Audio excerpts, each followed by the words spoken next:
Hello students, modern physics lecture number 6 photo electric effect. इससे पहले last lecture में आप ग्राफ पढ़े थे कि जो किसके वेरिएशन यानी कि काइनेटिक एनर्जी के वेरिएशन से फ्रीक्वेंसी के वेरिएशन पर, इंटेंसिटी के वेरिएशन पर किसी एक वैल्यू को कांस्टेंट रख के दूसरे में वेरिएशन के लिए अपने ग्राफ बनाए। तो ध्यान रखना ये ग्राफ काफ़ी इंपॉर्टेंट है।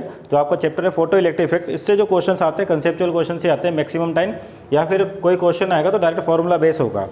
तो जितने भी ग्राफ बने थे कैसे बने थे, उनकी कंडीशंस क्या क्या थी कि फ्रीक्वेंसी को कांस्टेंट रखते हैं तो आप इंटेंसिटी बढ़ाते हैं तो करंट की वैल्यू बढ़ती है। यानी कि जो करंट है आपके पास, यानी कि बोल दो फोटो करंट, उसकी वैल्यू डायरेक्टली डिपेंड होती है किस पर, इंटेंसिटी पे डिपेंड होती है ना। ये एक्सपेरिमेंटल रिजल्ट्स हैं। काइनेटिक एनर्जी का वेरिएशन या काइनेटिक एनर्जी ग्राफ पढ़ा था, किसके साथ, अगर आप मान लो फ्रीक्वेंसी बढ़ा देते हो तो काइनेटिक एनर्जी बढ़ जाती है। आपके पास जो काइनेटिक एनर्जी थी वो थी आपके पास के मैक्स बराबर कितनी देर की थी कि जो एनर्जी फोटोन की है HF, और इसमें से वर्क फंक्शन की जो एनर्जी उसको माइनस कर दो तो ये मैक्सिमम पॉसिबल काइनेटिक एनर्जी होती है फोटो इलेक्ट्रॉन की जो मेटल सरफेस से बाहर आता है। ठीक है, पर मैंने कहा था कि मैक्सिमम काइनेटिक एनर्जी का फोटोन आपको बहुत ही रेयर चांस में, मतलब नेग्लिजिबल नहीं मिलता कभी भी, क्योंकि कोई ना कोई एनर्जी का लॉस होता ही है। ठीक, तो ये इक्वेशन थी आइंस्टाइन की kinetic energy, Einstein equation of photo electric, और फाई होता है आपके पास मेटल का वर्क फंक्शन HF0। ठीक है, तो उसी तरीके से जैसे एटॉमिक स्ट्रक्चर में बताया था कि अगर आपके पास किसी भी शेल से इलेक्ट्रॉन को बाहर निकालना है तो फिक्स है उसको कोई ना कोई एनर्जी चाहिए। उस एनर्जी को अपन यहाँ पर वर्क फंक्शन की टर्म में दिखाते हैं, और वो H/F0, जहाँ पर F0 क्या होता है, उस मेटल के कोरस्पॉन्डिंग फ्रीक्वेंसी। अगर इतनी फ्रीक्वेंसी, या बोलते इससे जो टोटल एनर्जी आ रही, इतनी एनर्जी तो जो फोटो इलेक्ट्रॉन है वो उसके पास ज़्यादा होनी चाहिए, तब जाके आपके पास क्या होगा, इलेक्ट्रॉन इजेक्ट होगा, और जो एक्स्ट्रा एनर्जी वो काइनेटिक एनर्जी में चेंज हो जाती है।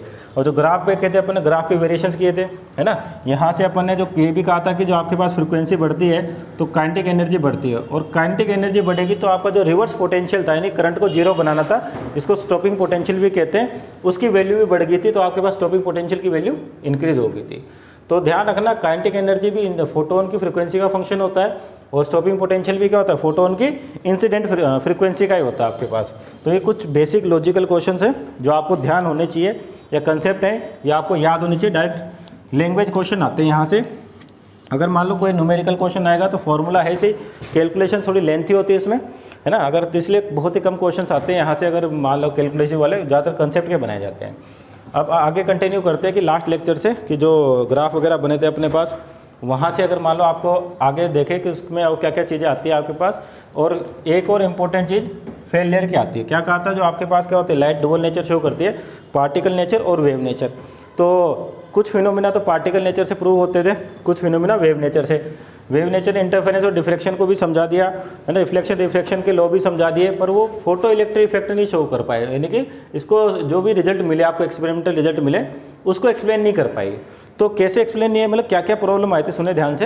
यानी कि फेलियर ऑफ वेव थ्योरी, है ना, कि वेव थ्योरी से कैसे फेल हो गया था आपके पास एक्सप्लेनेशन फोटो इलेक्ट्रिक इफेक्ट का। फर्स्ट तो थी आपके पास इंटेंसिटी प्रॉब्लम, इंटेंसिटी प्रॉब्लम कि एक्सपेरिमेंटल रिजल्ट तो बोलते थे कि जैसे जैसे आपके पास इंटेंसिटी बढ़ती है वैसे वैसे फोटो करंट बढ़ता है। लेकिन अगर वेव थ्योरी के अकॉर्डिंग देखें नहीं कि लाइट को वेव मान के चलें, लाइट को वेव मान के चलें, तो लाइट को अगर वेव मानते हैं तो यानी कि जो वेव्स आती है इस तरह से चलती है आपके पास, यानी कि एनर्जी क्या होती है, डिस्ट्रीब्यूटेड होती है ना। और जैसे जैसे आप इंटेंसिटी बढ़ाओगे तो आपके पास क्या होता है, जो वेव चल रही है आपके पास, तो उसमें जो ऑसिलेशंस होते हैं इलेक्ट्रिक फील्ड वेक्टर के और मैग्नेटिक फील्ड वेक्टर के। हालांकि जो इलेक्ट्रिक फील्ड वेक्टर की बात करेंगे, क्योंकि जो लाइट आती है आपके पास वो क्या होती थी, इलेक्ट्रोमैग्नेटिक वेव्स होती थी। इलेक्ट्रिक फील्ड वेक्टर भी होता था और मैग्नेटिक फील्ड वेक्टर भी होता था। जैसे जैसे आप मान लो इंटेंसिटी बढ़ाते हो तो आपका इलेक्ट्रिक फील्ड वेक्टर बढ़ता जाता है। ठीक है, इलेक्ट्रिक फील्ड वेक्टर बढ़ गया जैसे जैसे आप क्या कर रहे हो, इंटेंसिटी को बढ़ाते हो। ठीक है, तो इस इंटेंसिटी के बढ़ने से क्या होता है, आपके पास इलेक्ट्रिक फील्ड वेक्टर की वैल्यू, यानी कि जो वेव है या जो एनर्जी उसके अंदर जो इलेक्ट्रिक फील्ड के ऑसिलेशंस होते हैं उनका मैग्नीट्यूड बढ़ गया। अगर मैग्नीट्यूड बढ़ गया तो जो फोर्स लग रही है इलेक्ट्रॉन पे E/E की, ये भी इंक्रीज हो जाएगी, ये भी क्या हो जाएगी, इंक्रीज हो जाएगी। तो इंटेंसिटी प्रॉब्लम, यानी कि वेव थ्योरी से क्या फेलियर आया कि अगर आप इंटेंसिटी बढ़ाते हो तो इंटेंसिटी बढ़ेगी तो फिक्स है कि जो इलेक्ट्रिक फील्ड ऑसिलेशन वेक्टर्स हैं या इलेक्ट्रिक फील्ड का जो मैग्नीट्यूड है उसमें वो बढ़ेगा तो जो इलेक्ट्रॉन पे लगने वाला फोर्स है E/E ये भी बढ़ेगा।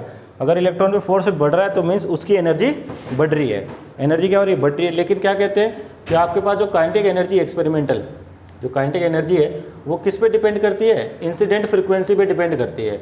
यानी कि जो एनर्जी के रिजल्ट आए थे, मतलब जो एक्सपेरिमेंटल रिजल्ट है उसके अकॉर्डिंग जो काइनेटिक एनर्जी है वो फ्रीक्वेंसी के बढ़ने के साथ ही बढ़ती थी, लेकिन वेव थ्योरी के अकॉर्डिंग क्या हो रहा है कि आपके पास अगर इंटेंसिटी बढ़ेगी तो इलेक्ट्रिक फील्ड वेक्टर बढ़ेगा, उससे फोर्स बढ़ेगा, यानी कि जिस मेटल सरफेस पे आपका लाइट गिर रही है अगर उसको वेव मान के चलें तो ज़्यादा फोर्स लगेगा तो फिक्स है कि उसकी वेलोसिटी बढ़ेगी तो मतलब काइनेटिक एनर्जी बढ़ेगी, काइनेटिक एनर्जी। पर एक्सपेरिमेंटल रिजल्ट क्या कहते हैं कि काइनेटिक एनर्जी केवल किस पे डिपेंड करती है, फ्रीक्वेंसी पे। तो ये फर्स्ट फेलियर था कि अगर इंटेंसिटी बढ़ती है तो आपके पास क्या होगा, ऑसिलेशन, जो इलेक्ट्रिक फील्ड है उसका मैग्नीट्यूड बढ़ेगा और उससे क्या होगा, फोर्स बढ़ेगी, यानी कि सरफेस पे लगने वाले फोर्स की वैल्यू बढ़ रही है, तो इसका मतलब जो इलेक्ट्रॉन बाहर आ रहा है उसकी काइनेटिक एनर्जी भी बढ़नी चाहिए, लेकिन ऐसा एक्सपेरिमेंटल रिजल्ट्स के अंदर नहीं मिलता। ठीक है, तो फर्स्ट फेलियर था इंटेंसिटी प्रॉब्लम का। दूसरा होता है आपके पास जो फेलियर, इसकी बात करते हैं कि जो आपके पास फ्रीक्वेंसी प्रॉब्लम की बात कर लेते हैं। फ्रीक्वेंसी प्रॉब्लम, अगर लाइट को वेव माने तो ये मेटल सरफेस है, मान लो लाइट वेव होती तो कंटिन्यूस गिरती, ठीक है क्या, ये इलेक्ट्रॉन है और इस मेटल का कोई ना कोई वर्क फंक्शन होता, ठीक है क्या। तो आपके पास क्या चीज़ आती है यहाँ पर कि जैसे आप मान लो लाइट की फ्रीक्वेंसी जो बढ़ाते हो तो उससे क्या होगा, लाइट अगर कंटिन्यूस सोर्स ऑफ एनर्जी है, कंटिन्यूस सोर्स ऑफ एनर्जी है, तो इस इलेक्ट्रॉन पर मान लो किसी फ्रीक्वेंसी है, मेटल के कोरस्पॉन्डिंग कोई स्टैंडर्ड फ्रीक्वेंसी है जिसको थ्रेशोल्ड फ्रीक्वेंसी कहते हैं अपन, है ना। थ्रेशोल्ड फ्रीक्वेंसी के कोरस्पॉन्डिंग फोटोन की एनर्जी होगी। अब क्या था कि आपके पास अगर लाइट वेव होती तो मान लीजिए लाइट कंटिन्यूस चलती और इस इलेक्ट्रॉन पे मान लीजिए गिर रही है, ठीक है। अब इस मेटल सरफेस पे मान लो जो भी फ्रीक्वेंसी है उसकी वैल्यू इतनी नहीं है कि इस इलेक्ट्रॉन को बाहर निकाल पाए, पर क्या होगा, एनर्जी क्या कंटिन्यूस है तो धीरे धीरे क्या होगा, इसकी एनर्जी बढ़ती जाएगी आपके पास इलेक्ट्रॉन की। तो बढ़ने से क्या होगा कि इस इलेक्ट्रॉन को बाहर आना पड़ेगा, इस इलेक्ट्रॉन को क्या आना पड़ेगा, बाहर आना पड़ेगा। तो आपके पास लेकिन क्या कहता है एक्सपेरिमेंट कि अगर इलेक्ट्रॉन बाहर आएगा तो कोई पर्टिकुलर फ्रीक्वेंसी के फोटोन पे ही आएगा, कोई पर्टिकुलर फ्रीक्वेंसी के फोटोन से बाहर आएगा। अगर ऐसा होता तो मान लो किसी भी फ्रीक्वेंसी की अगर आप मान लो आप वेव इंसिडेंट करते हो, ठीक है, उसकी एनर्जी उस समय तो इतनी नहीं है, पर जो वेव है वो क्या कंटिन्यूस सोर्स एनर्जी का क्या है, कंटिन्यूस सोर्स होता है एनर्जी का। तो धीरे धीरे क्या होगा, उसकी एनर्जी बढ़ती जाएगी, इस इलेक्ट्रॉन के पास एनर्जी बढ़ती जाएगी तो इलेक्ट्रॉन बाहर आएगा। पर एक्सपेरिमेंटल रिजल्ट क्या कहते हैं कि आपका जो इलेक्ट्रॉन है किसी पर्टिकुलर फ्रीक्वेंसी के कोरस्पॉन्डिंग ही बाहर आता है। अगर ये होती अगर फ्रीक्वेंसी यानी कि वेव थ्योरी तो कहती है कि हर फ्रीक्वेंसी के कोरस्पॉन्डिंग आपका इलेक्ट्रॉन बाहर आना चाहिए था, चाहे वो कुछ टाइम ले ले, ठीक है ना। क्यों, मान लो स्टार्टिंग में इतनी एनर्जी नहीं है जो वर्क फंक्शन को भी क्रॉस कर पाए, पर क्या धीरे धीरे अगर एनर्जी जा रही है, वो इलेक्ट्रॉन पे एनर्जी गिर रही है, तो इलेक्ट्रॉन की एनर्जी बढ़ते बढ़ते क्या होगी, एक ऐसी एनर्जी पे पहुंच जाएगी जो इस वर्क फंक्शन से भी ज़्यादा हो जाएगी और इलेक्ट्रॉन आपका सरफेस से बाहर आ जाएगा। यानी कि हर फ्रीक्वेंसी के कोरस्पॉन्डिंग आपका इलेक्ट्रॉन बाहर आना चाहिए था, पर एक्सपेरिमेंटल रिजल्ट के अकॉर्डिंग किसी पर्टिकुलर फ्रीक्वेंसी का फोटोन होगा तभी आपके पास क्या होगा, इलेक्ट्रॉन बाहर आएगा। ये है आपके पास सेकंड प्रॉब्लम। थर्ड की बात करते हैं टाइम डिले की, टाइम डिले या टाइम लेग बोलते हैं इसको, टाइम लेग प्रॉब्लम।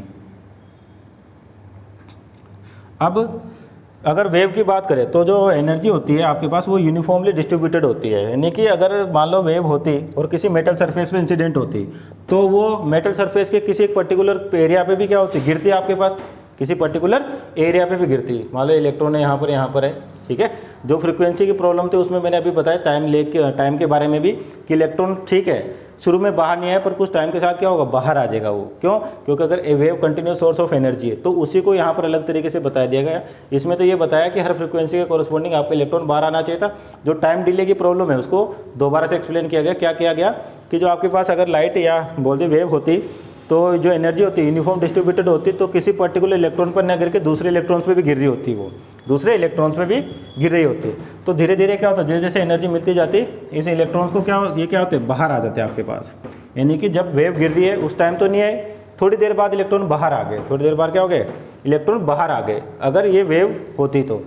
पर एक्सपेरिमेंट क्या कहते हैं कि जैसे ही लाइट गिरती है अगर इलेक्ट्रॉन को बाहर निकलना है तो वो उसी इंस्टेंट पे बाहर निकल जाता है, क्योंकि आपके पास सेटअप होता है उसमें पता चल जाता है कि करंट फ्लो करने लग जाता है। लेकिन अगर वेव नेचर की बात करें तो वेव नेचर के अकॉर्डिंग क्या हो, एक तो एनर्जी यूनिफॉर्मली डिस्ट्रीब्यूटेड है, यानी कि सिंगल इलेक्ट्रॉन पर न गिर के ज़्यादा एरिया पे गिरती है उसके मेटल सरफेस के, और धीरे धीरे क्या होगा, जैसे फ्रीक्वेंसी कंटिन्यू यानी कि एनर्जी आपके पास कोई बढ़ती गई तो इन इलेक्ट्रॉन्स की एनर्जी के फॉर फंक्शन से ज़्यादा हो जाएगी और इलेक्ट्रॉन्स क्या होंगे, मेटल सरफेस से बाहर आ गए। मीन्स अगर स्टार्टिंग में बाहर नहीं आए तो थोड़ी टाइम बाद बाहर आना चाहिए था। लेकिन जो एक्सपेरिमेंट है वो क्या कहते हैं कि जैसे लाइट गिरती है वैसे ही इलेक्ट्रॉन बाहर आ जाता है, यानी कि इलेक्ट्रॉन लाइट के गिरने पर और इलेक्ट्रॉन के बाहर आने में बिल्कुल भी टाइम नहीं होता। अगर इलेक्ट्रॉन को बाहर आना है तो वो आ जाएगा, उसी टाइम पे इलेक्ट्रॉन बाहर आ जाता है, ठीक है ना। तो एक्सपेरिमेंटल रिजल्ट के अकॉर्डिंग कि आपका फोटोन गिरा और इलेक्ट्रॉन बाहर आए नहीं, उसने फोटो करंट शो कर दिया। पर अगर फिर इस वाली प्रॉब्लम या वेव थ्योरी से देखें अपन तो इलेक्ट्रॉन एनर्जी के गिरने में और इलेक्ट्रॉन के बाहर आने में क्या होना चाहिए था, टाइम लगना चाहिए था थोड़ा सा, पर ऐसा नहीं होता। तो ये 3 फेलियर है। कौन सा, एक तो इंटेंसिटी का, क्या कहता है अगर इंटेंसिटी बढ़ेगी तो इलेक्ट्रिक फील्ड वैल्यू बढ़ेगी, तो फोर्स बढ़ेगा, फोर्स बढ़ेगा तो इलेक्ट्रॉन्स की काइनेटिक एनर्जी बढ़नी चाहिए क्योंकि इस बार ज़्यादा फोर्स लग रहा है उनके ऊपर। दूसरा फ्रीक्वेंसी, फ्रीक्वेंसी का मतलब क्या है कि अगर आपके पास मान लीजिए कोई लाइट वेव होती है यानी कि कंटिन्यूस सोर्स ऑफ एनर्जी है, ठीक है, तो इस इलेक्ट्रॉन पे मान लीजिए आपके पास ये वेव गिर रही है, तो इलेक्ट्रॉन मान लो धीरे धीरे एनर्जी ले रहा है। अब इसकी एनर्जी इस वर्क फंक्शन से कम है अभी, तो इलेक्ट्रॉन बाहर नहीं आएगा, तो धीरे धीरे क्या होगा, कंटिन्यूस सोर्स से एनर्जी बढ़ती गई, वर्क फंक्शन से ज़्यादा हुई, उसके बाद इलेक्ट्रॉन बाहर आ गया। मीन्स हर फ्रीक्वेंसी के कोरस्पॉन्डिंग आपका इलेक्ट्रॉन बाहर आना चाहिए था, पर एक्सपेरिमेंटल रिजल्ट के अकॉर्डिंग ये बाहर नहीं आता। तीसरा टाइम ले की प्रॉब्लम कि अगर अभी जस्ट फ्रीक्वेंसी वाले केस से देखो कि अब जब लाइट वेव होती है तो क्या होती है, किसी एक इलेक्ट्रॉन पर न गिर के पर्टिकुलर एरिया पे गिरती और ये एनर्जी क्या होती है, डिस्ट्रीब्यूटेड होती है। तो क्या होगा, इस इलेक्ट्रॉन को और भी होंगे, उनको भी एनर्जी मिलेगी। अब उनकी एनर्जी वर्क फंक्शन से कम है तो इलेक्ट्रॉन बाहर नहीं आएंगे, जैसे वर्क फंक्शन ज़्यादा हो एनर्जी इलेक्ट्रॉन्स बाहर आ गए आपके पास। यानी कि लाइट के गिरने पर और इलेक्ट्रॉन के बाहर आने में थोड़ा सा टाइम लगता है, लेकिन एक्सपेरिमेंटल क्या कहते हैं कि जैसे आपकी लाइट गिरती है वैसे ही आपका इलेक्ट्रॉन बाहर आ जाता है, ठीक है ना। बहुत ही कम टाइम होता है, 10⁻⁸ सेकंड बताते हैं ऐसा, ठीक है। ये एक्सपेरिमेंटल रिजल्ट्स हैं वो है, तो उसमें भी समझाया जाता होगा आपको एटॉमिक स्ट्रक्चर के अंदर कि इलेक्ट्रॉन को एनर्जी मिलती है एक शेल से जंप करने पे, दूसरे शेल पे जाता है और वापस नीचे गिरता है, तो बहुत ही कम टाइम के लिए इस शेल पे रुकता है और नीचे की ओर आ जाता है। वो भी टाइम कितना बताया गया है, 10⁻⁸ सेकंड बताया गया है, ठीक है। तो उसी का ये है।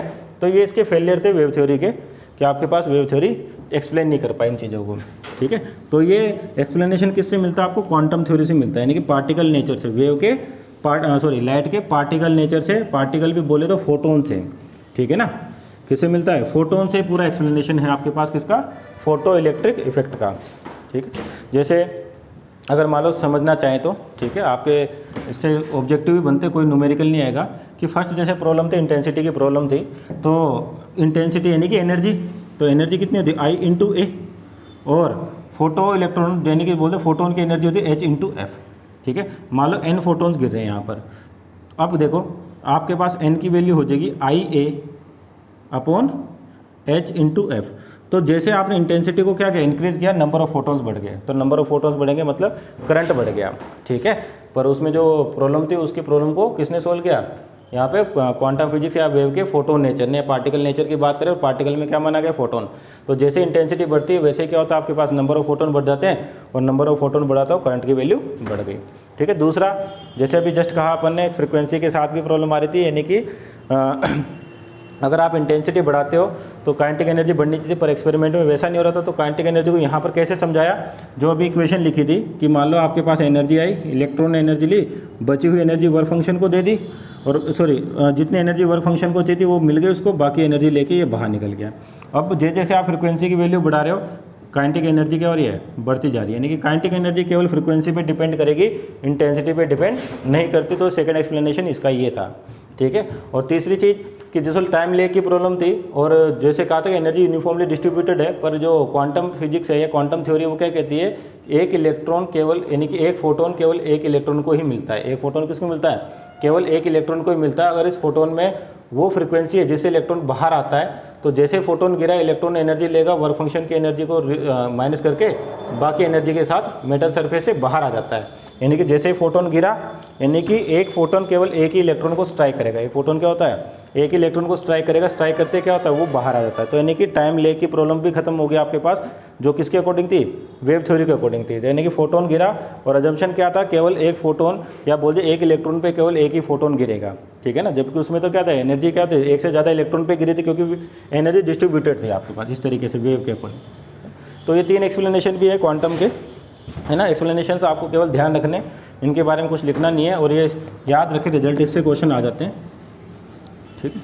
तो ये कुछ फेलियर थे वेव थ्योरी के, पर वो ध्यान रखना, फेलियर ऑफ वेव थ्योरी आपके मेंशनड है, उससे क्वेश्चन ज़्यादा आते हैं कि क्यों प्रॉब्लम हुई थी, इंटेंसिटी से क्या प्रॉब्लम आई, फ्रीक्वेंसी से क्या प्रॉब्लम आ रही है, और टाइम ले की प्रॉब्लम क्यों आ रही है, सारी चीज़ें जो वेव थ्योरी एक्सप्लेन नहीं कर पाई।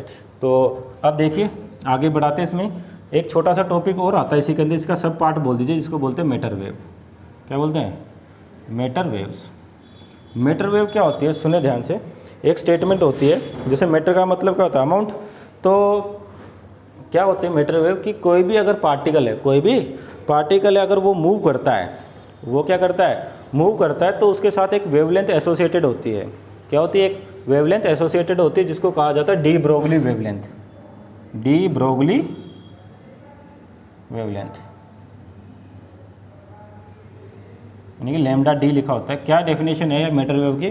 कि for every moving particle there is a wave associated with it. यानी कि अगर कोई भी पार्टिकल का मतलब मास या मैटर, अगर कोई भी मैटर मूव करता है तो उसके साथ क्या होती है? एक वेव होती है, जिस वेव को कहा जाता है de Broglie wavelength. D Broglie wavelength है ना, ध्यान रखना। यानी कि जैसे अब मान लो अपन ह्यूमन नेचर की बात, किसी की भी बात कर लो, अगर किसी भी पार्टिकल के पास मास है, अगर वो मूव करता है तो every moving particle is associated with a wavelength which is called de Broglie wavelength and that wave is called matter wave. उसको क्या बोलते हैं अपन? Matter wave. यानी हर पार्टिकल के साथ आपके पास एक वेव होती है, जिसको मैटर वेव कहा जाता है। ठीक, तो वही जो हाइपोथेसिस थी डी ब्रोगली की, पी बराबर एच बाई लेमडा वाली। तो अब देखो यहाँ से एच बाई लेमडा की बात करते हैं। क्या होगी? वेव्स, मैटर वेव्स क्या होगी? Every moving particle have a wave associated with it. Have a moving particle have a wave associated with it and that wave is called matter wave. यानी कि हर मूविंग पार्टिकल के साथ एक wave होती है, जिसको ही मैटर वेव कहा जाता है। और उस मैटर वेव का वेव है तो उसकी एक वेवलेंथ होगी, जिसको कहा जाता है डी ब्रोगली वेवलेंथ। इसको फाइंड आउट करेंगे अपन, डी ब्रोगली वेवलेंथ को। यानी कि जितने भी सिस्टम में अपने यूनिवर्स के जितने भी मास हैं, अगर वो मूव करते हैं तो फिक्स है उनके साथ क्या होती है? वेव एसोसिएटेड होती है। जैसे मान लो अभी खुद की बात करें, अगर आप चलते भी हो तो आपके साथ भी एक वेव एसोसिएटेड है ना। जैसे मान लो कोई बस चल रही है, वो भी मास है आपके पास, उसके साथ भी एक वेव एसोसिएटेड होती है। हर पार्टिकल के साथ वेव एसोसिएटेड होती है। वो दिखती है, ये अलग मैटर है कि अपन उसको ऑब्जर्व कर पाते नहीं कर पाते, वो भी यहाँ पर अभी समझेंगे कि हेवी पार्टिकल्स के साथ अपन वेव को क्यों मतलब ऑब्जर्व नहीं कर पाते, जबकि स्मॉल पार्टिकल्स होते हैं उनके साथ अपन आराम से वेव को मेजर किया जा सकता है या वेव के नेचर को देखा जा सकता है।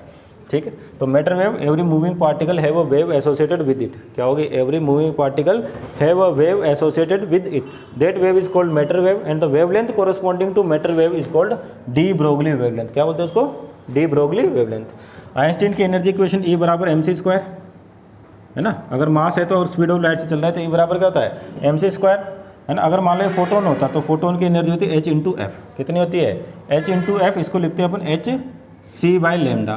तो यहाँ से एक c से c कैंसिल आउट हो गया, तो आपके पास क्या हो गया? Lambda is equal to h upon m into C. C क्या है अपने पास? वेलोसिटी है। तो अगर मान लो मैं किसी पार्टिकल की बात करता हूँ तो लेमडा, मान लो ऑब्जेक्ट है बॉडी होती तो mass of body into velocity भी, भाई वो तो स्पीड ऑफ लाइट से चलता नहीं। तो ये होगी आपके पास, इसको कहा जाता है लेमडा डी ब्रोगली वेवलेंथ। ठीक है, जो एच बाई लेमडा लिखा था अपन ने, मोमेंटम क्या था? पी बराबर एच बाई लेमडा, जो किसके अकॉर्डिंग? डी ब्रोगली के अकॉर्डिंग। तो वो यहाँ से प्रूफ होता है आपके पास मैटर वेव के केस में। ठीक है ना। अगर फोटोन की बात करेंगे तो उसके लिए तो एच बाई लेमडा है ही, है ना। उसके मोमेंटम की बात करें, अब मैटर वेव की बात करें, अगर कोई भी पार्टिकल है वो किसी वेलोसिटी से मूव कर रहा है तो फिक्स उसके पास क्या होती है? एक वेवलेंथ एसोसिएटेड होती है। अब इस एच की बात करते हैं, एच होता है आपके पास प्लांक कांस्टेंट। क्या होता है? प्लांक कांस्टेंट, यानी कि एच की वैल्यू होती है आपके पास 6.64 इंटू 10⁻³ जूल पर सेकेंड, सॉरी जूल सेकेंड, है ना। अब मान लिया आप इस मास की बात करते हैं, जैसे अभी कहा ना कि सिस्टम में मैंने कहा अगर मैं चल रहा हूँ, आप चल रहे हो, तो आपके साथ भी एक वेव होती है। ठीक है, कोई हैवी ऑब्जेक्ट ले लो, मान लो ट्रेन की बात कर ले, उसका भी मास होता है, उसके साथ भी कोई ना कोई वेव एसोसिएटेड होगी। पर मैंने कहा नॉर्मल लाइफ में अपन क्यों ऑब्जर्व नहीं कर पाते? यहाँ देखो इक्वेशन को, कि मान लो किसी पार्टिकल की बात कर लेते हैं अपन, मान लीजिए खुद की या एरोप्लेन की बात कर लेते हैं, उसका मास मैक्सिमम क्या हो सकता है? 100 किलो, 150 किलो, 200 किलो। अगर ह्यूमन नेचर की बात करें, अब मान लो अगर ट्रेन की बात करें, टन्स में होगा मास 10⁻³ 10⁻4 किलोग्राम, 10⁻5 किलोग्राम। लेकिन जो ऊपर वाला फैक्टर है काफ़ी ज़्यादा आपके पास, 6.64 इंटू 10⁻34। मान लीजिए मैं एग्जांपल लेता हूँ कि कोई भी ऑब्जेक्ट है जिसका मास 100 किलो है और वो मैंने बोल दिया 100 मीटर पर सेकंड से या 150 मीटर पर सेकंड से, हालांकि इतना चलना पॉसिबल नहीं होता। ठीक है, तो भी मान लेते हैं, मान लो ये चल रहा है कि 100 मीटर पर सेकंड से चल रहा है, 100 मीटर पर सेकंड से चल रहा है। वैल्यूज आप पुट करोगे 100 इंटू 100, तब भी क्या होगा? जो लेमडा डी आएगा इसकी वैल्यू क्या होगी? 6.64 इंटू 10⁻, ये क्या है आपके पास? 100, 10 की पावर प्लस का 4, 10 की पावर प्लस 4 ऊपर जाएगा तो माइनस का 38 हो जाएगा, 10 की पावर -30। तो इतनी स्मॉल वेवलेंथ की आपको क्या होती है? वेव, ये क्या नॉर्मल ऑब्जर्व नहीं होती, ठीक है। इसलिए जो पार्टिकल होते हैं यानी कि मासेस होते हैं उनके साथ, यानी कि ज़्यादा मास की वैल्यू है तो उनके साथ क्या होता है, आपके पास ये वेव होती तो है पर इसको आप ऑब्जर्व नहीं करते। मान लो मैं इलेक्ट्रॉन की बात करता हूँ कि इलेक्ट्रॉन के लिए बात करते हैं, फॉर इलेक्ट्रॉन, इलेक्ट्रॉन का जो मास होता है आपके पास होता है 9.31 इंटू 10⁻31 kg, ठीक है क्या। मैंने बोला इलेक्ट्रॉन भी मान लो 100 की स्पीड से जा रहा है, तो lambda de Broglie for electron की बात करें तो 6.64 into 10⁻34 divide by mass of electron यानी कि 9.1, ठीक है, इंटू 9.1 इंटू 10⁻31 इंटू वेलोसिटी मान लो 100 मीटर पर सेकेंड, 200 मीटर पर सेकेंड, कुछ भी ले लें। तो अब देखो कंपेयर करो तो आपको जो लेमडा डी ब्रोगली आएगा, ठीक है, 6.64 इंटू 10⁻34 है, तो ये ऊपर जाएगा तो क्या हो जाएगा प्लस का 31 यानी कि 10⁻³ divide by 9.1 into some velocity v। तो आपका यहाँ पर जो वेवलेंथ का जो फिगर आ रहा है वो थोड़ा क्या ऑब्जर्वेबल है, यानी कि एंगस्ट्रॉम के टर्म में आपको मिल सकता है। अभी तो ये मीटर के टर्म में चल रहा है, आप एंगस्ट्रॉम क्या होता है 10⁻−10 मीटर होता है, ठीक है ना। आपने देखा भी जो वेवलेंथ होती है एंगस्ट्रॉम के टर्म्स में दिखती है मैक्सिमम टाइम। तो आप इसको सोल्व करोगे तो आपको यहाँ वेव है उसकी वैल्यू यानी कि जो कैलकुलेशन करे तो एक ऐसी वैल्यूज मिल रही है जिसको अपन नॉर्मल लाइफ में ऑब्जर्व या जो अपने को देखने को मिलती है एंगस्ट्रॉम की टर्म्स में। तो हेवी मासेस के साथ तो आपको क्या वेव का मैग्नीट्यूड क्या होता है, उसके मैग्नीट्यूड की बात करें बहुत ही कम होता है। इसलिए नॉर्मल लाइफ में या किसी भी मैटर के साथ जो नॉर्मल लाइफ में मूव कर रहा है तो उसके साथ जो वेव एसोसिएटेड है उसकी वैल्यू अपने को क्या होती है बहुत ही कम मिल रही है, तो अपन उसको ऑब्जर्व नहीं कर पाते, यानी कि फिनोमिना ऑब्जर्व नहीं होते उनके साथ। लेकिन जब इलेक्ट्रॉन या स्मॉल पार्टिकल मास के इलेक्ट्रॉन बोल दो, प्रोटॉन बोल दो, अल्फा पार्टिकल्स बोल दो, इनके साथ क्या होती है वेव होती है, ठीक है, जैसे मैटर साथ, पर इनकी वैल्यूज़ क्या ऑब्जर्वेबल होती है, आप ऑब्जर्व कर सकते हो, एंगस्ट्रॉम की टर्म में चलती है, ठीक। तो ध्यान रखना एक ये सिंपली फॉर्मूला है इसका कि मैटर वेव का और डी ब्रोगली वेवलेंथ का इस तरीके से आप फाइंड आउट कर सकते हो। अब देखो जैसे यहीं से चलते हैं क्या हो गया आपके पास लेमडा डी ब्रोगली हो गए H/m इंटू वी, जिसको आप क्या लिख सकते हो H/P लिख सकते हो, ठीक है। और काइनेटिक एनर्जी होती है आपके पास हाफ mv², ठीक है। अगर मैं इसको m से मल्टीप्लाई कर दूँ और m से डिवाइड कर दूँ, m से मल्टीप्लाई कर दें m से डिवाइड कर दें तो ये बन जाएगा m² v²/2m। तो ये क्या हो गया मोमेंटम यानी कि p²/2m। तो काइनेटिक एनर्जी होगी आपके पास ये p²/2m। तो यहाँ से अभी जस्ट जो एनर्जी लिखी है अपन ने, यहाँ से अगर मैं मोमेंटम की वैल्यू निकालूँ तो आएगा √2mk, k का मतलब काइनेटिक एनर्जी, ठीक है, या दूसरी एनर्जी भी हो सकती है आपके पास, हालांकि वेलोसिटी तो काइनेटिक ही होगी। अब देखो इलेक्ट्रॉन की बात करते हैं, lambda de Broglie for electron H/P यानी कि 2mk काइनेटिक एनर्जी, ये है चीज़ आपके पास। तो यहाँ से आप किसी भी जो स्मॉल पार्टिकल्स हैं या कोई भी पार्टिकल हो उसका मास आपको गिवन होगा इसी, तो वहाँ से आप क्या डी ब्रोगली वेवलेंथ को फाइंड आउट कर सकते हो किसी के भी ऑब्जेक्ट के लिए। इलेक्ट्रॉन की बात होगी तो इलेक्ट्रॉन का मास लिख देंगे, अब उसकी काइनेटिक एनर्जी क्या होती है ना। अब इलेक्ट्रॉन को काइनेटिक एनर्जी कैसे दी जाती है वो दूसरा एस्पेक्ट है। पहले देखें कि आपके जो मैटर वेव्स हैं उससे मैं किसी भी पार्टिकल का क्या लिख सकते हैं वेव की वैल्यू फाइंड आउट करने के लिए रिलेशन लिख सकते हैं, ठीक है ना। अब देखो किसकी बात करते हैं, है ना। और एक और चीज़ आपने पढ़ी होगी जो एनर्जी होती है फोटोन की, वो क्या होती है H/F या hc/λ, ये लिखा था अपन ने hc/λ। E बराबर क्या होता है E बराबर क्या था आपको H/F, F की वैल्यू क्या होती है c/λ। तो अगर मैं फोटोन की बात करता हूँ तो एनर्जी ऑफ फोटोन ये है, ठीक है। पर अपन किस पे पहुँच गया फोटोन से मेटेरियल पार्टिकल्स, क्योंकि आपका फोटोन मेटेरियल पार्टिकल नहीं होता, केवल पैकेट ऑफ एनर्जी होता है, इसके पास कोई मास वास नहीं है, यानी कि इसका रेस्ट मास 0 माना जाता है, ये हमेशा चलता ही रहता है, ठीक है। रेस्ट पे रहेगा तो इसका मास ही 0, तो उसके पास कोई एनर्जी भी नहीं होगी। तो जो इलेक्ट्रॉन की बात करें यानी कि मेटेरियल पार्टिकल्स की, तो वो डी ब्रोगली के हाइपोथेसिस को यूज़ करते हुए यहाँ से एक रिलेशन लिख सकते हैं कि किसी भी पार्टिकल के लिए जो वेवलेंथ है लेमडा H/P और P की वैल्यू काइनेटिक एनर्जी टर्म में कितनी हो जाएगी √2mk।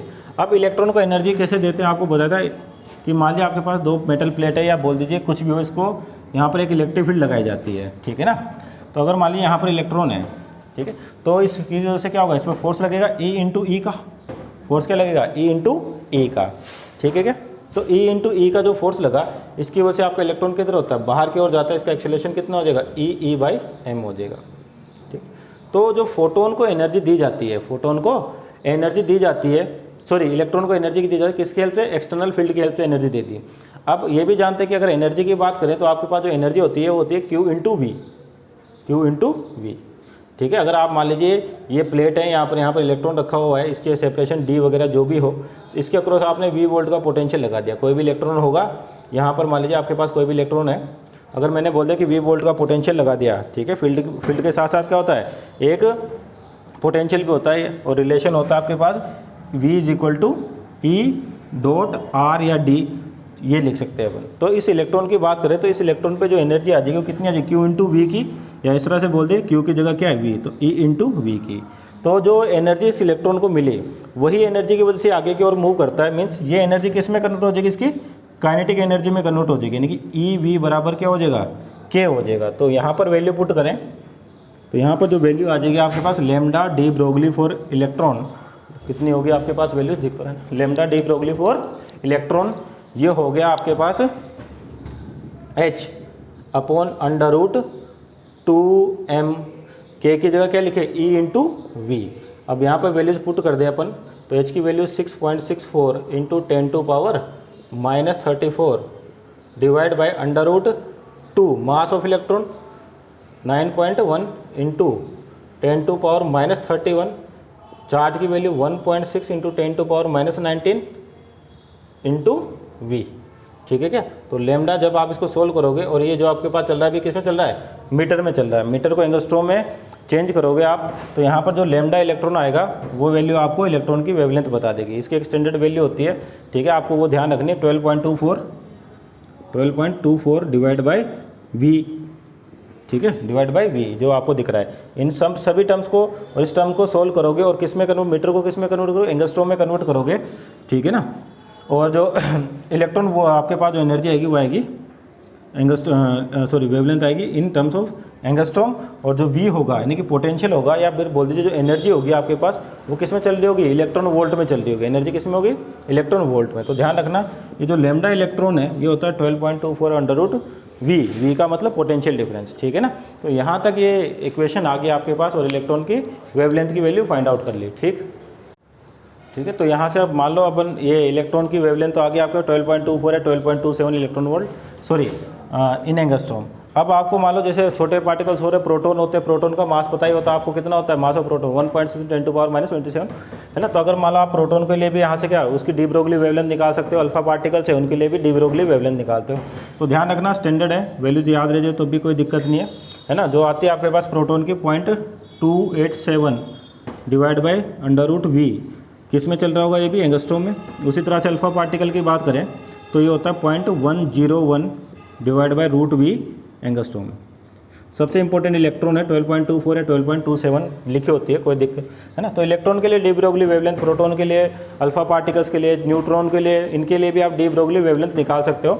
अगर ऐसे क्वेश्चन आते हैं तो आपको डेटा मैक्सिमम टाइम क्या होता है, गिवन होता है। तो बस केवल आपको इलेक्ट्रॉन की क्या ध्यान रखनी है, डी ब्रोगली वेवलेंथ की value 12.27 upon divide by potential v, ठीक है। और किस में मिलेगी, एंगस्ट्रॉम में मिलेगी। सारी वैल्यूज़ को सोल्व करोगे तो आपके पास ये रिजल्ट आएगा। मान लो गैस पार्टिकल्स की बात करते हैं, उनके लिए भी एनर्जी होती है आपके पास, कि कोई गैस पार्टिकल है उसके लिए डी ब्रोगली वेवलेंथ निकालना चाहे अपन, गैस पार्टिकल, ठीक है। तो गैस पार्टिकल के केस में जो एनर्जी होती है आपके पास होती है 3/2 kT, 3/2 kT। तो आपका जो डी ब्रोगली वेवलेंथ है H upon under root 2 mass of gas, जो भी गैस होगी उसके पार्टिकल का मास, E, और E की वैल्यू क्या है 3/2 K इंटू टी। तो लेमडा आ गया आपके पास, lambda gas particle H upon under root 3m KT, where T is a temperature, absolute temperature, यानी कि केल्विन में होगा। ध्यान रखना ये आपको किसमें मिलता है, केल्विन में मिलेगा ये, ठीक है। तो यहाँ से अगर गैस पार्टिकल की बात करें, किसकी, उसकी डी ब्रोगली वेवलेंथ के, तो ये रिलेशन है आपके पास। और आप एक कैसे, जैसे मास के क्या होता है आपके पास, बोल्ट्जमैन कांस्टेंट, और टी टेम्परेचर हो गया आपके पास। तो ये कह सकते हैं बोल्ट्जमैन तो क्या कांस्टेंट है, कोई पर्टिकुलर गैस है आपके पास, कोई पर्टिकुलर गैस है तो उसका मास भी क्या रहेगा, सेम रहेगा। या कह सकते हो आप जो लेमडा फॉर एनी गैस है, इनवर्स ऑफ क्या होता है आपके पास, अंडर रूट टी होता है ना। तो यहाँ से लेमडा, मान लो एक गैस है, अलग अलग टेम्परेचर की बात करें, या दो गैसेस होती हैं, है ना। मान लो एक गैस के लिए आपको डेटा पता है, तो मैं इसे लिख सकता हूँ लेमडा 1 अपॉन लेमडा 2 बराबर क्या होगा, T2 अपॉन T1, है ना, ठीक है, T1 upon lambda 1 upon lambda 2 बराबर T2 अपॉन T1। तो यहाँ से अगर आपको एक गैस दे रखी है, उसकी वेवलेंथ पता है, उसके कॉरस्पॉन्डिंग टेम्परेचर पता है, तो मान लीजिए आपकी जो नई वेवलेंथ है वो किस टेम्परेचर पे होगी, तो इस रिलेशन से आप फाइंड आउट कर सकते हो। ठीक है, इनके लिए आपको स्टैंडर्ड रिजल्ट याद करने की कोई जरूरत नहीं, जैसे इलेक्ट्रॉन के लिए आते हैं। इनमें गैस पे डिपेंड करता है कि कौन सी गैस है आपके पास। अगर गैस के बारे में पता होगा तो आपको उसका मास पता होगा।